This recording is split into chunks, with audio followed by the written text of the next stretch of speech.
보도록 하겠습니다. 죄송합니다. 여러분들 그 받으신 여기 뒤에 가시면은 이쁜 꽃이 있습니다. 보셨어요? 이거 원래 지난주에 마더스데이에 우리 EM의 수 집사님께서 만드신 꽃입니다. 근데 꽃이 아니라 볼펜이에요. 볼펜. 가시갈 때 나가실 때 하나씩 가져가셔서 사용해 주시고, 다음 주에 오늘 수집사님이 아프셔서 못 오셨으니까요, 다음 주에 보시면 너무 감사하다고 인사해 주시면 되겠습니다. 오늘 하나님 말씀은 히브리서 10장 24절에서 25절까지 말씀입니다. 히브리서 10장 24절에서 25절. 우리 말씀이 짧기 때문에 한 목소리로 말씀을 합독하도록 하겠습니다. 히브리서 10장 24절에서 25절까지 말씀입니다. 시작. 서로 돌아보아 사랑과 선행을 격려하며 모이기를 패하는 어떤 사람들의 습관과 같이 하지 말고 오직 권하여 그 날이 가까움을 볼수록 더욱 그리하자. 아멘. 여러분, 저는 초등학교 3학년 때까지 시골에 살았습니다. 시골에 살면서 이제 초등학교 3학년 때에 서울로 전학을 왔습니다. 너무나 소심했던 저에게는 다른 친구들과 친해지기가 쉽지 않았습니다. 경상도 사투리를 사용하는 데다가 얼굴도 까무잡잡한 시골 아이에게 다가오는 아이들은 별로 없었습니다. 여러분도 아시겠지만 때로는 어떤 단어들은 아이들이 전혀 이해를 하지 못하는 경우도 있었습니다. 제가 학년은 정확히 기억나진 않은데 저희 반에 이제 교생 선생님이 한 분 오셨어요. 여자분이셨습니다. 이분은 성품이 너무 좋으시고 아이들을 정말 사랑으로 잘 가르치시는 그런 분이셨어요. 일정 기간 동안 이제 교생 실습을 마친 후에 다시 학교로 돌아가시면서 반 아이들에게 편지를 다 써주셨어요. 저는 이제 손편지를 받아본 게 아마 처음이었을 것 같아요. 너무나 기뻐가지고 그 편지를 집어들고 운동장 그네에 앉아서 그 편지를 이제 펼쳐서 읽었습니다. 다른 말들은 제가 사실 정확하게 선생님이 어떤 글씨를 썼는지 어떤 글을 썼는지 기억은 잘 안 납니다. 그런데 마지막 선생님께서 하신 말씀은 아직도 선명하게 기억이 납니다. 이렇게 써 있었습니다. 너는 웃는 모습이 너무 보기 좋아. 항상 웃는 모습을 간직했으면 좋겠구나. 이런 메시지가 제가 선명하게 기억하는 메시지였습니다. 그러니까 시골에서 올라와서 친구들도 많이 없는 상태에서 이 메시지는, 이 격려는 저에게 너무나도 귀한 격려가 되었습니다. 그 후에 제가 이제 많이 웃으려고 노력을 하였고요. 처음에는 좀 어색했지만 점차 자연스럽게 웃는 모습이 많아지기 시작했습니다. 그러면서 고등학교 때 제 별명이 하나 생겼습니다. 그 별명이 무엇인지 아십니까? 맞히실 수 없겠죠. 아무도 모르시니까. 그 별명은 뭐냐면 하회탈이었어요. 하회탈. 하회탈 아세요? 네, 대한민국 전통탈이면서 환하게 웃는 그 하회탈 아시죠? 별명이 제가 하회탈이 됐다니까요. 수줍은 그 아이가, 잘 웃지 못하는 그 아이가 하회탈이 됐습니다. 그러니까 초등학교 시절에 정말 짧은 만남이었지만 그 선생님의 따뜻한 격려가 웃는 얼굴인 하회탈을 만든 것입니다. 이렇게 격려는요, 한 사람을, 인생을 변화시킬 수 있습니다. 자, 오늘 읽은 히브리서는 여러분, 그 신앙을 포기해야 할 위기에 놓여 있는 1세기 유대 그리스도인들에게 쓰여진 글입니다. 어떤 사람들은 핍박 때문에 감옥에 갇히기도 했고요. 또 어떤 사람들은 예수님을 믿는다는 이유로 조롱과 핍박을 당하기도 했습니다. 그러니까 시련과 어려움, 그리고 조롱과 핍박을 견디며 살아가는 그 1세기 그리스도인들에게 서로 격려하라라고 이렇게 권면하고 있어요. 서로 격려하라. 격려는 여러분 어떻습니까? 어려운 위기에 있는 이런 성도들에게 힘을 북돋아주고, 그리고 연약한 성도들, 부족한 성도들을 일으켜 세우는 아주 중요한 수단입니다. 아마도 그 1세기의 그리스도인들은 분명히 알고 있었겠죠. 이 격려가 지금 이 시대를 살아가는 정말 위기에 놓여 있는, 신앙의 위기에 놓여 있는 우리에게, 이 공동체에게 꼭 필요한 것임을 그들은 알고 있었습니다. 자, 그런데 오늘 우리가 살아가는 이 이민 사회도요, 우리의 공동체 안에 저는 꼭 필요한 것이 격려라고 생각을 합니다. 물론 1세기에 겪었던 상황과 우리는 많이 다르겠지만 그러함에도 불구하고 우리가 이 이민사회를 살아가는 성도들의 상황도 녹록지 않다는 것을 우리는 너무나도 잘 알고 있습니다. 세상의 도전과 그리고 신앙의 위기 속에서 흔들리지 않고 주님의 공동체를 세우려면 우리 공동체 안에도 격려가 필요하다는 것입니다. 그래서 오늘 이 격려의 말씀을 통해서 우리 OC 우리 교회가 격려하는 공동체, 그런 믿음의 공동체로 세워지기를 간절히 소원합니다. 자, 그렇다면 격려는 어떻게 하면 좋은 격려가 될 수 있을까요? 어떻게 하면 좋은 격려가 될 수 있을까요? 첫 번째, 격려는요, 다른 사람의 약함과 부족함이 드러날 때 용납하는 것입니다. 다른 사람의 약함과 부족함이 드러날 때 용납하는 거예요.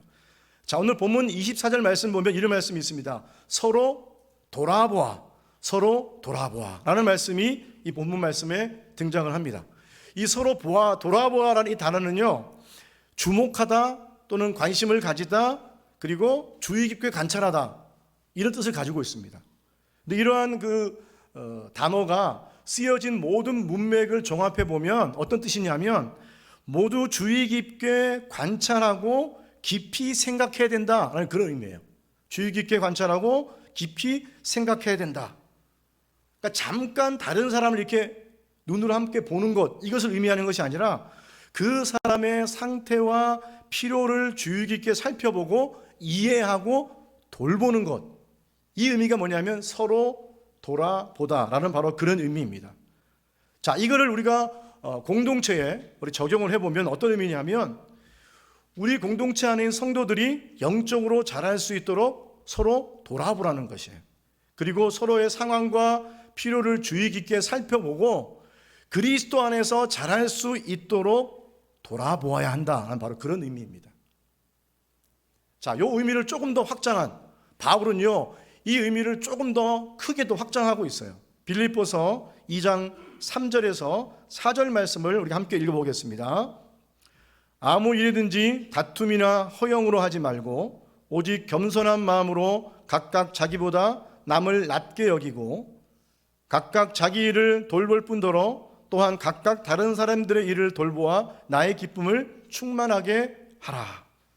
자, 바울은요, 우리가 서로를 돌보는 데 있어서 한 단계 더 나아가서 서로를 돌보되 내 자신보다도 누구를?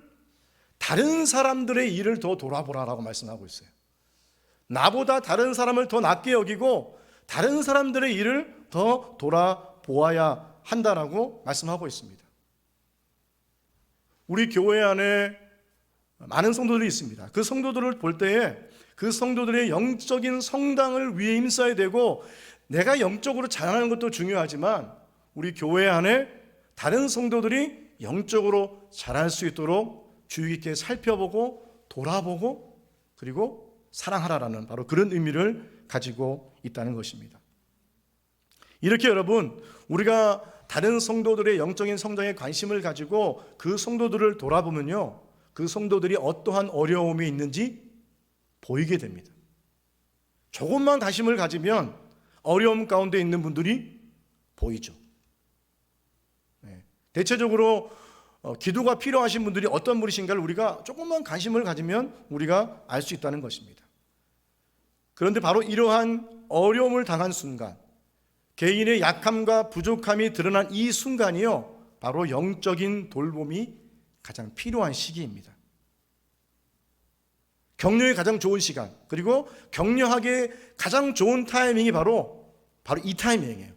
상대방의 어려움이 드러났을 때, 그 사람의 약함과 부족함이 드러나는 순간 격려하는 것이 가장 좋은 시간이라는 것입니다. 그런데 이런 개인의 허물과 개인의 약함과 부족함이 드러날 때 우리가 해야 할 일이 뭐냐면 그 사람을 용납하고 받아주는 거예요. 바로 이게 격려입니다. 자, 그렇다면 받아주는 게 왜 중요할까? 받아주는 게 왜 중요한지를 제가 한번 여러분과 함께 나누기를 원합니다. 기독교 상담학자인 레리 크랩이라는 사람은요, 그의 책인 그 격려를 통한 영적 성장에서 그대로 받아주는 것의 중요함을 이야기해 주고 있습니다. 이 레리 크랩이 뭐라고 말하고 있냐면 모든 사람이 가지고 있는 기본적인 핵심 정서는 두려움이다 라고 말하고 있어요. 두려움. 약간 의외이죠. 여러분 잘 들어보면 이해가 갑니다. 사람들은요, 자신의 연약함과 부족함이 다른 사람들 앞에 드러나는 것을 두려워합니다. 꺼려요. 자기 자신들을 드러내려고 하지 않습니다. 왜냐하면 내 연약함과 내 부족함이 드러나서 다른 사람들로부터 내가 거절당하는 것을 두려워하는 거죠. 거절의 두려움으로 인해서 철저하게 자신을 감춥니다. 드러내지 않습니다. 심지어는 자신에게 방어막을 가지고 있어서 그 방어막을 절대로 다른 사람이 들어오지 못하도록 그 방어막을 굳게 닫아서 마음문을 닫아버리는 거죠. 이게 바로 우리 안에 있는 두려움으로 인해서 우리가 모든 사람들과의 관계에서 행하는 그런 모습입니다. 자, 그런데 자신의 연약함과 부족함이 드러날 때 만약 거절하는 것이 아니라 그 사람을 받아들이면 어떠한 일이 일어날까요? 받아들이면 여러분, 대부분의 사람들은요, 자기를 용납해 주리라, 그 사람이 나를 용납해 주겠다고 생각하는 그런 믿는 사람들하고 있을 때가 가장 편안함을 누리는 거예요. 이 사람이 나를 받아주고 나를 용납해 주는 사람과 함께 있고 싶어 하는 겁니다. 그래서 그런 사람들과 있게 되면 내 방어막이 저절로 열리게 되고요, 내가 절대로 거절당하지 않을 거라는 그 사람들과 있기 때문에 안전함을 누리게 되고 그 안에서 편안함을 누리게 되는 것입니다. 그러니까 그 사람이 어려움과 그리고 그 사람이 연약함과 부족함이 드러날 때 그 사람을 있는 그대로 받아주게 되면 그 사람은 이 공동체는, 이 안은 뭐하다? 안전하는구나. 나를 받아주는 공동체, 나를 용납해주는 공동체구나 라고 생각을 하게 됩니다. 그리고 그 받아주는 공동체, 그 안에서 편안함을 느끼게 되고 마음문을 엽니다. 그 공동체 안에 들어오게 되죠. 공동체 안에서 또 다른 관계를 통해서 새로운 변화를 일으키게 됩니다. 그 안에서 치유와 회복을 경험하게 된다는 것입니다. 이게 바로 사람을 받아주면서 일어나는 효과라는 것입니다. 자, 여러분, 요한복음 8장에 보면 간음하다가 잡힌 여인을 대하시는 예수님의 모습이 등장을 합니다. 현장에서 간음을 하다가 잡혔어요. 서기관들과 바리새인들이 이 여인을 끌고 왔습니다. 끌고 왔을 때에 이 현장에서 간음으로 잡힌 여인은 어떤 마음이 들었을까요? 자신의 죄가, 수치가 많은 사람들 앞에서 드러났습니다. 어디에서나 숨고 싶은 마음이 있을 것이고요, 당장이라도 정말 내가 무엇을 할 수 있어, 이것을 피할 수 있다면 무엇이라도 하고 싶은 그런 심정이었을 겁니다. 그런데 그녀의 마음 가운데 가장 두려운 것은 무엇입니까? 내가 이 죄로 인해서 오늘 돌에 맞아서 죽을 수 있겠구나 하는 그런 두려운 마음이 이 여인의 마음에 가득했습니다. 서기관들과 바리새인들, 이런 사람들의 선동에 의해서 많은 사람들이 돌을 하나씩 집어들었죠. 왜냐하면 율법에 간음하다 잡힌 여인 돌로 쳐 죽이라 그랬으니까 저 여인은 죽어도 마땅하다라고 다른 사람들은 생각했습니다. 그런데 예수님은 이 여인을 다르게 대하셨습니다. 요한복음 8장 10절과 12절 말씀을 제가 읽어드리겠습니다. 예수께서 일어나사 여자 외에 아무도 없는 것을 보시고 이르시되, 여자여, 너를 고발하던 그들이 어디 있느냐? 너를 정죄한 자가 없느냐? 대답하되 주여 없나이다. 예수께서 이르시되, 나도 너를 정죄하지 아니하노니 가서 다시는 죄를 범하지 말라 하시니라. 아멘. 여러분, 다른 사람들은요, 이 여인의 허물이 드러나자마자 그것을 어떻게 합니까? 드러냅니다. 정죄합니다. 죽어서 마땅한 여인이다 라고 손가락질합니다. 돌을 던지려고 합니다. 그러나 예수님은 그 여인의 약함과 부족함이 드러나는 순간 그 여인을 용납하시고 받아주셨습니다. 이러한 예수님의 용납은요, 우리가 공동체 안에서 어떻게 성도들을 격려해야 하는지를 보여주고 있습니다. 여러분, 공동체 안에 우리 성도들은요, 모두가 다 다른 상황을 가지고 있습니다. 신앙의 정도도 다르고요, 사는 환경도 다 다릅니다. 그렇다 보면 우리 안에 연약함과 부족함, 허물이 드러나는 순간들이 분명히 있습니다. 누구나 실수할 가능성이 있기 때문이죠. 그런데 그 연약함과 부족함, 그 허물이 드러나는 순간 믿음의 공동체는요, 용납해 줘야 됩니다. 그것을 있는 그대로 받아줘야 됩니다. 하나님이 우리에게 용서해 주신 것처럼, 예수님이 그 여인을 용서해 주신 것처럼 그대로 받아주는 것, 그것이 바로 예수님이 오늘 우리에게 원하시는 겁니다. 우리 공동체에 원하시는 것입니다. 골로새서 3장 13절 말씀을 우리 다 함께 봉독하겠습니다. 시작. 누가 누구에게 불만이 있거든 서로 용납하여 피차 용서하되 주께서 너희를 용서하신 것과 같이 너희도 그리하고. 잘 기억하세요. 주께서 너희를 용서하신 것과 같이 너희도 그리하라. 우리가 용서받았으면 용서받은 것과 같이 너희도 그렇게 하라라고 주님이 말씀하십니다.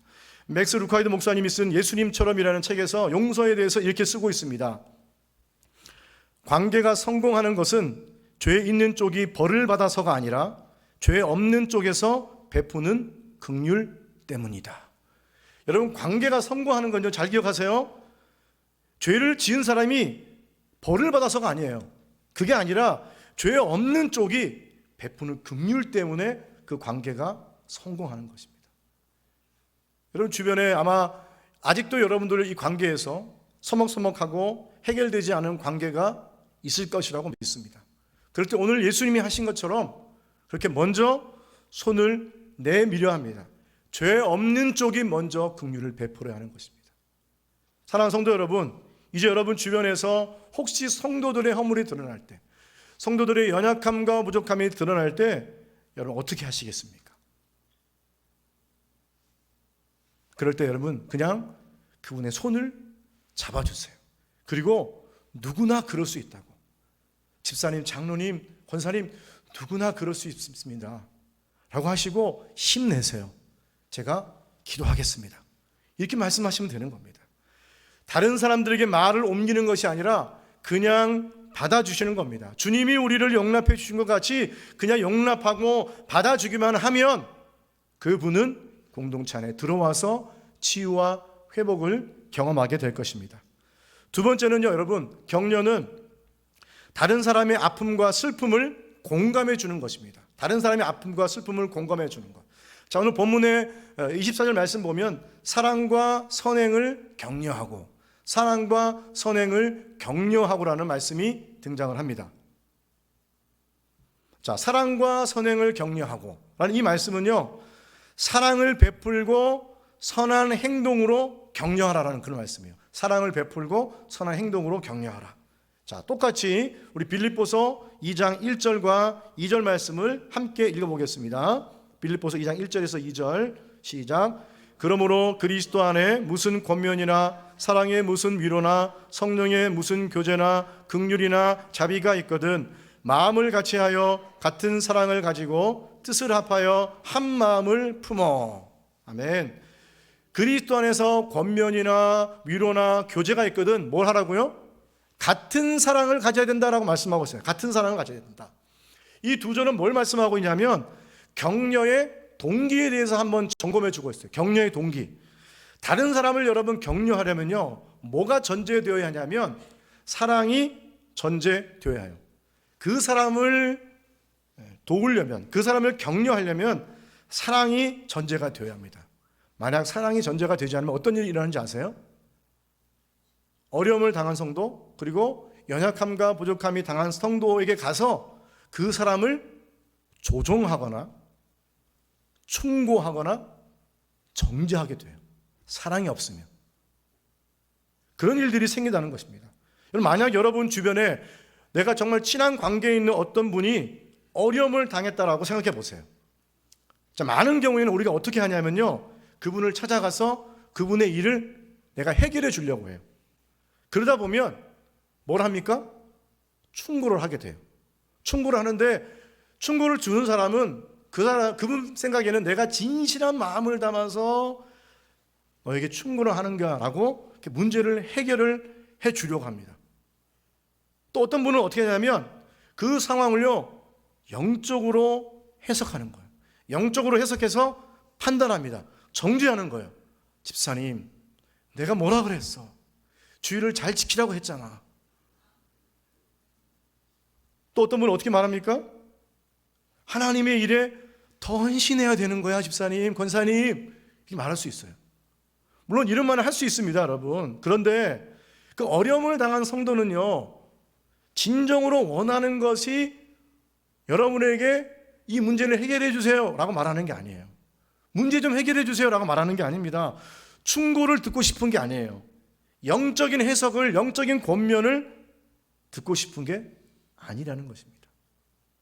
제게는 딸이 2명이 있습니다. 둘째 딸이 이제 파트타임을 하기 위해서 일을 구했어요. 근데 어떤 일이냐면 마카롱 아시죠?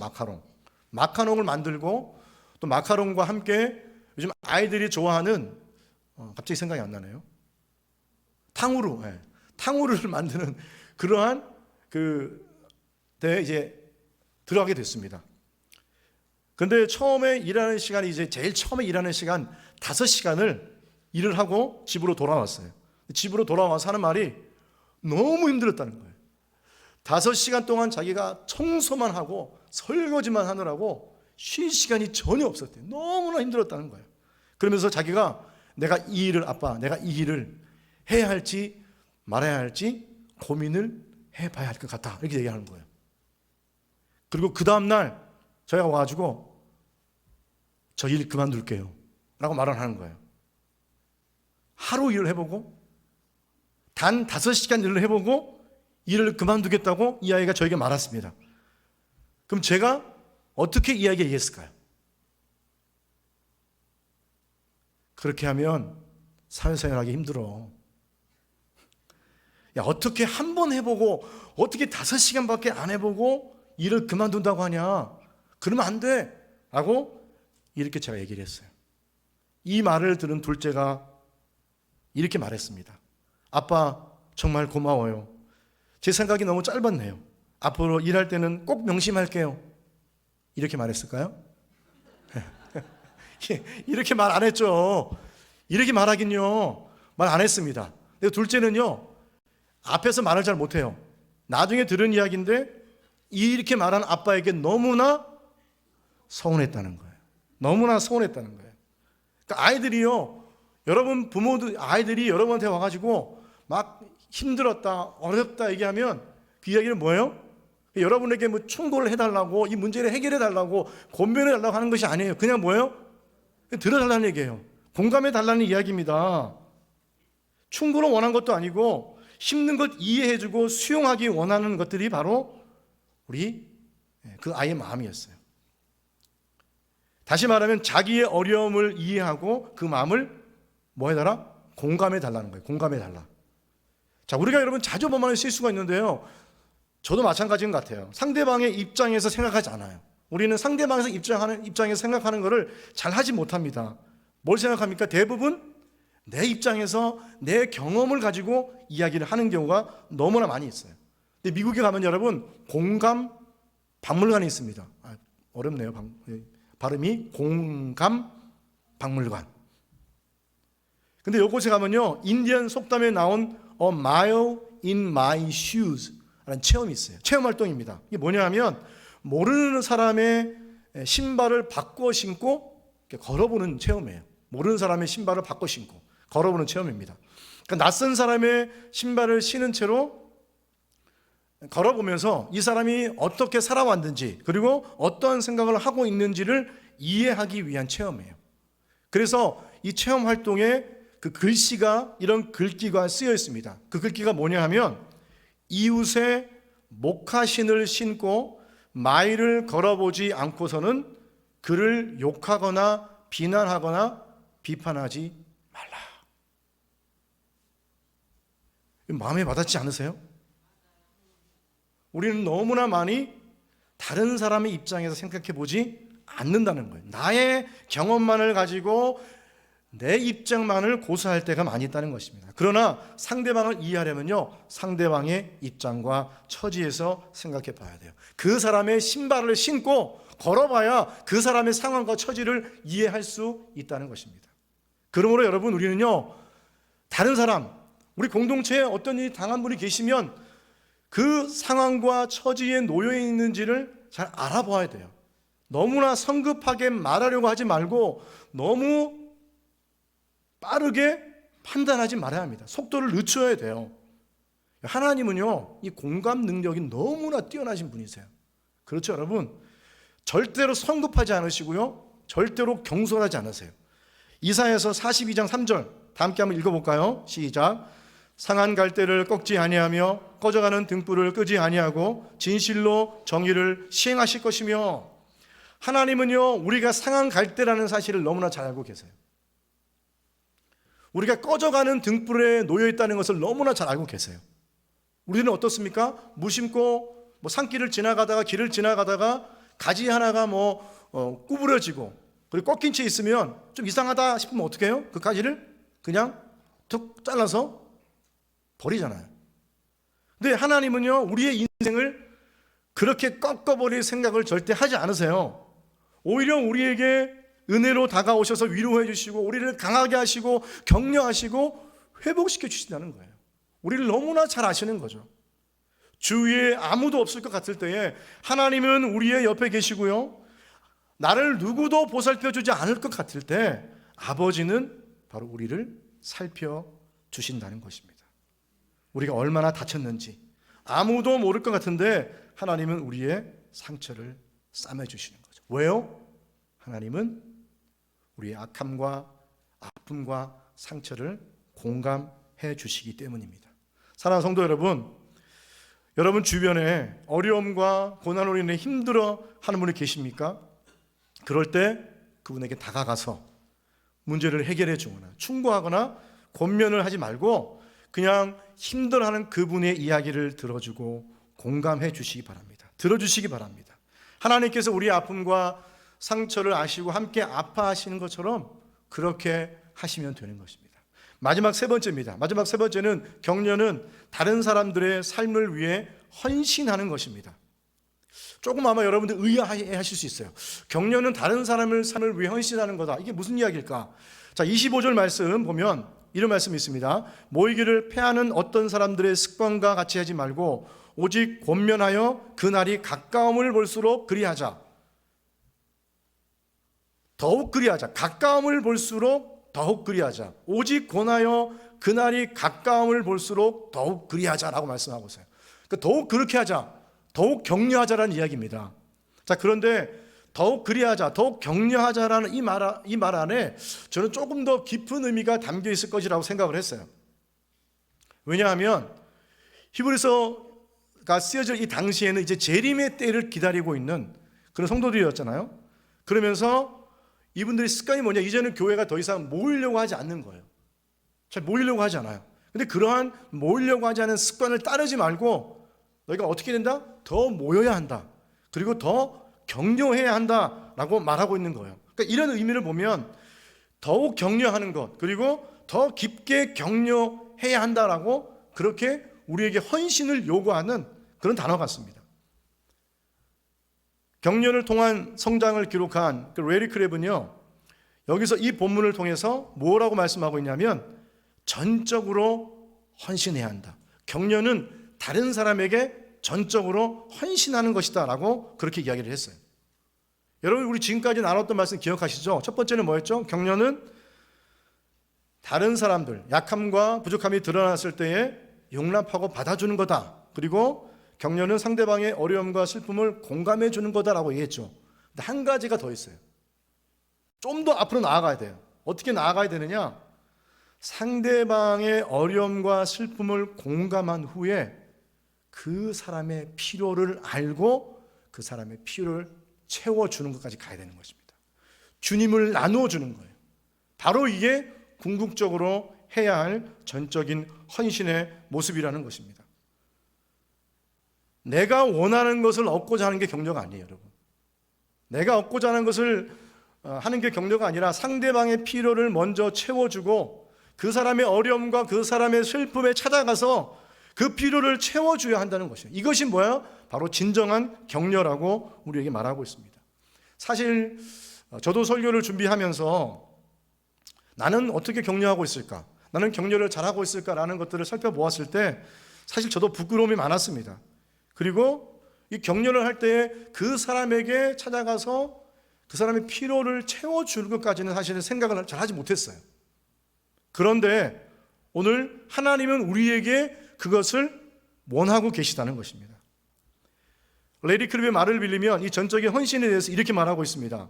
우리는 기뻐하는 자와 함께 기뻐하고 우는 자들과 함께 울며 영적이지 않은 자를 회복시키고 자기 갈 길로 가는 자를 훈계하며 약한 자들을 강하게 붙들어 주어야 한다. 모든 부분이 어떻습니까? 함께 해야 되고 함께 울어야 되고 영적이지 않는 자를 회복시키고 자기 갈 길로 가는 자를 훈계하고 약한 자를 붙들어주는 적극적인 뭐예요? 헌신이 있어야 된다. 사역적인 헌신이 있어야 된다는 것을 우리에게 말씀을 해주고 있습니다. 이걸 오늘 우리에게 하나님께서 요구하고 계신 거예요. 자, 그런데 실제로 우리의 삶은 어떻습니까, 여러분? 우리의 삶은 다른 사람을 돕기보다 다른 사람을 위해 헌신하는 것보다 우리는 외면하는 것이 더 자연스러워요. 모른 채 하는 게 사실은 자연스럽다는 얘기죠. 현대사회는 너무나도 지독하게 자기 중심적으로 생각하고 행동하는 사회이기 때문에요, 다른 사람들의 삶에 개입해서 내가 그 사람을 도와주거나 그 사람에게 필요한 걸 채워주려고 하는 것을 꺼리는 거예요. 하지 않으려고 해요. 상대방도 여러분 거절의 두려움이 있지만 나도 똑같은 거예요. 다른 사람에게 내 자신을 드러내고 싶지 않은 마음이 똑같이 있다는 것입니다. 나도 똑같이 방어망을 가지고 철저하게 방어하는 거예요. 드러내고 싶지 않은 거죠. 내 약함과 내 부족함을. 그러나 여러분, 우리가 마지막으로 기억해야 될 중요한 사건이 바로 하나 있습니다. 그것이 무엇입니까? 바로 예수 그리스도의 성육신입니다. 왜 이것이 중요할까요? 이것은 예수님께서 우리의 삶에 적극적으로 개입하신 사건이기 때문이에요. 우리는 어떻습니까? 우리는 모두 죄로 인해서 죽음의 형벌에 놓여 있었던 죄인들이었습니다. 우리를 구원할 수 있는 방법은 그 아무것도 없었습니다. 오직 유일한 방법이 무엇입니까? 독생자 예수 그리스도께서 우리를 위해 십자가에 죽으심으로 우리의 형벌을 대신 받는 것, 이것만이 우리가 구원받을 수 있는 유일한 방법이었습니다. 그런데 예수님은 우리를 구원하시기 위해서 바로 죽을 수밖에 없는 죄인인 우리를 위해서 우리의 삶 속에 개입해 주셨습니다. 우리의 역사 속으로 들어오셨습니다. 왜요? 우리를 살리시기 위해서. 바로 이게 예수님의 성육신 사건인 바로 놀라운 사건입니다. 빌립보서 2장 6절에서 8절 말씀을 우리가 다 함께 읽어보겠습니다. 시작. 그는 근본 하나님의 본체시나 하나님과 동등됨을 취할 것으로 여기지 아니하시고 오히려 자기를 비워 종의 형체를 가지사 사람들과 같이 되셨고 사람의 모양으로 나타나사 자기를 낮추시고 죽기까지 복종하셨으니 곧 십자가에 죽으심이라. 아멘. 친히 사람의 모습으로 육신을 입고 어린아이 모습으로 오셔서 우리의 삶에 개입하셨습니다. 이 예수님의 개입, 이 예수님의 전적인 헌신으로 말미암아 우리가 구원받아 하나님의 자녀가 되었습니다. 할렐루야. 말씀을 마치겠습니다. 여러분, 하나님께서요 오시 우리 교회를 이곳에 세우셨습니다. 우리 성도들을 부르시고 성도들의 관계를 통해 하나님이 교회를 세우십니다. 우리가 여러분 꼭 기억해야 될 사실이 있는데요, 하나님께서 우리를 성장시키는 방법, 하나님께서 교회를 세워가는 방법은요 어떤 방법이냐? 관계를 통해서 우리를 성장시키세요. 관계를 통해서 교회를 세워갑니다. 관계가 없다면요 여러분은 절대로 뭐 할 수 없습니까? 성장할 수 없어요. 나는 나 혼자서 다른 사람들과 관계하지 않고 잘 성장할 수 있어. 거짓말입니다. 다른 사람들 관계를 통해 성장하고 교회 공동체를 위해서 성장하는 것이 하나님께서 우리를 세우시는 방법, 우리를 성장시키는 방법입니다. 그러므로 우리는 다른 성도들과 뭐 해야 됩니까? 관계를 맺어가야 한다는 것이에요. 관계를 맺을 때에 우리가 다른 사람들의 일을 더 돌아보고 그 사람들의 일을 깊이 살펴봐야 합니다. 그리고 그 연약한 사람들, 그 부족한 성도들이 자신의 모습이 허물이 발견될 때에 그리스도의 사랑으로 용납하고 받아주어야 한다는 것입니다. 그리스도께서 우리를 용납하고 받아주신 같이 용납하고 받아주시는 우리 성도들이 되시기를 주님의 이름으로 축원합니다. 또한 어려움을 당한 성도를 발견할 때 충고하거나 또는 권면하거나 또는 그 문제를 해결하려고 하지 마시고 그냥 먼저 그 상황을 들어주고 이해해주고 마음으로 공감해 주시기 바랍니다. 그리고 마지막으로 함께 웃어주고 함께 울어주고 연약한 성도들이 그렇게 그리스도를 닮아갈 수 있도록 그들의 필요를 채워주는, 그리고 그걸 통해서 그리스도를 나눌 수 있는 우리 주님의 몸된 교회가 될 수 있기를 주님의 이름으로 축원합니다. 아멘. 우리 시간에 함께 먼저 찬양을 드리고 함께 좀 기도를 했으면 좋겠습니다.